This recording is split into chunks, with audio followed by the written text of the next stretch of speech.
Bonjour, aujourd'hui nous allons apprendre à supprimer un élément sur une image avec Photoshop. Selon la taille de votre élément et le fond de votre image, ainsi que sa complexité, nous allons pouvoir appliquer différentes méthodes que nous allons présenter dans ce tutoriel. On commence avec un élément simple, en supprimant une cruche sur l'étagère à l'arrière-plan de cette photo. Pour ce faire, sélectionnez l'outil correcteur localisé ici, puis sélectionnez la zone à supprimer en cliquant et en gardant votre souris enfoncée. Relâchez, et voilà, votre cruche a disparu. Vous pouvez aussi améliorer le contour en repassant avec votre outil. Et voilà, notre cruche a été supprimée. Nous allons maintenant essayer sur un élément un peu plus complexe. Ici, nous allons supprimer le jeune homme qui se trouve là. Donc, cet élément est plus gros, légèrement trop gros pour utiliser l'outil de correction localisé. Nous allons donc utiliser le lasso. Sélectionnez le lasso, tracez un contour autour de l'élément à supprimer, en gardant bien autour un peu d'espace. Ensuite, cliquez sur Édition, Remplir.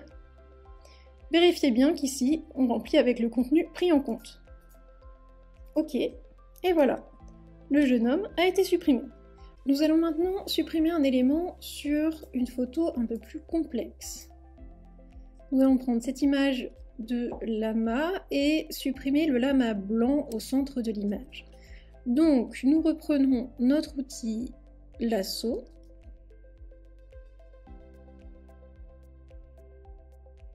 Le sélectionner. Édition, remplir, contenu pris en compte.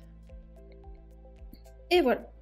Si vous n'êtes pas satisfait par le remplacement de l'objet, vous pouvez toujours recliquer sur Remplir contenu pris en compte et vous allez voir que, hop, l'intelligence artificielle Photoshop vous change le contenu remplacé. Nous allons désélectionner la zone. Ici, vous voyez que ce n'est pas tout à fait parfait. Il y a des zones de flou autour de notre sélection. Donc, pour les modifier, il va falloir travailler un petit peu avec l'outil de tampon de duplication. Donc, pour cela, sélectionnez l'outil, une épaisseur, et ensuite, en appuyant sur la touche Alt, cliquez pour avoir une zone un peu qui sera votre référence. Et en fait, à partir de cette référence, vous voyez, c'est la petite croix blanche que vous voyez sur l'image. En fait, ça va se dupliquer sous votre outil. Voilà, donc ça va vous permettre de recréer des éléments qui semblent naturels,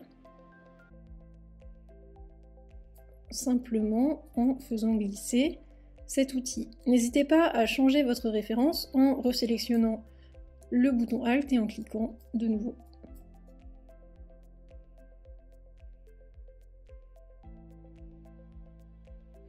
Voilà, de cette manière, vous obtenez un résultat un peu plus naturel et votre élément a été supprimé. Si vous souhaitez modifier des photos et des visuels en grand nombre ou tout simplement avec beaucoup de précision, n'hésitez pas à déposer une annonce sur graphiste.com pour recevoir les propositions de nos graphistes professionnels. À bientôt!